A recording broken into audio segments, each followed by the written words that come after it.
আজকের দিনে এটা আমার তৃতীয় পিক আপ। এটা হচ্ছে কুইন্স সেন্টার, দেখতে পাচ্ছেন আপনারা।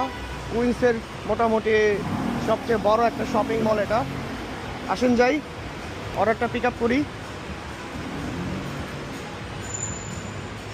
আমার একটু রেস্টরুমে যাইতে হবে। আমেরিকাতে যদি আপনি গাড়ি দিয়ে কোনো কাজ করেন, লাইক মোটরসাইকেল বা গাড়ি, এই ধরনের যানবাহন ব্যবহার করে যদি কোনো কাজ করেন, ফুড ডেলিভারি বা লিমোজিন, ট্যাক্সি, এগুলা, তো আপনার বাথরুমে যাওয়ার প্রয়োজন হলে ইটস এ ভেরি ডিফিকাল্ট। এটা আপনি সব জায়গায় যেতে পারবেন না, সব জায়গা থেকে আপনাকে অ্যাক্সেসও দিবে না।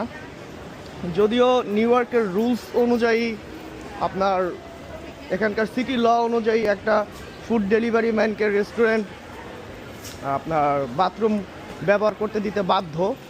তারপরও কিছু কিছু রেস্টুরেন্টের যারা কাজ করে তারা এটা অ্যালাউ করে না, কারণ কিছু ব্ল্যাক গাইস আছে, কালো, ওরা হচ্ছে রেস্টরুম ইউজ করে ভালোভাবে ফ্লাশ করে না, টিস্যু দিয়ে ময়লা করে রাখে, এই কারণে দিতে চায় না।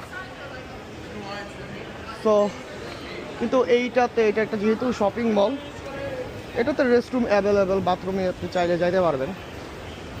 কিন্তু মোস্ট অফ দ্য পিপল সচরাচর সব রেস্টুরেন্টে গেলে আপনার অ্যাক্সেস দেয় না। এটা অনেক বড় একটা শপিং মল, দেখতে পারতেছেন। এটা গ্রাউন্ড ফ্লোরে হচ্ছে আপনার সব খাবারের রেস্টুরেন্ট, এখানে মানুষ বসে খায়, আবার বাড়ির জন্য খাবার কিনে নিয়ে যায়।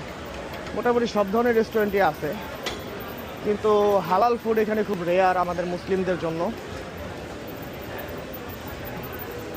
যাই হোক, দেখি আমার ফুডটা রেডি, খাবারটা রেডি আছে কিনা। রেডি না থাকে, ওই কর্নারে হচ্ছে রেস্টরুম, আমি একটু রেস্টরুমে যাব। অনেক ভিড় দেখা যাচ্ছে।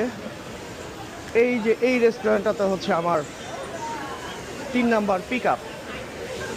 তো আমি একটু রেস্টরুম ব্যবহার করে আসি, তারপর এটা পিক আপ করে চলে যাব। ইনশাল্লাহ ড্রপ আপ লোকেশনে আপনাদের সাথে আবার দেখা হবে।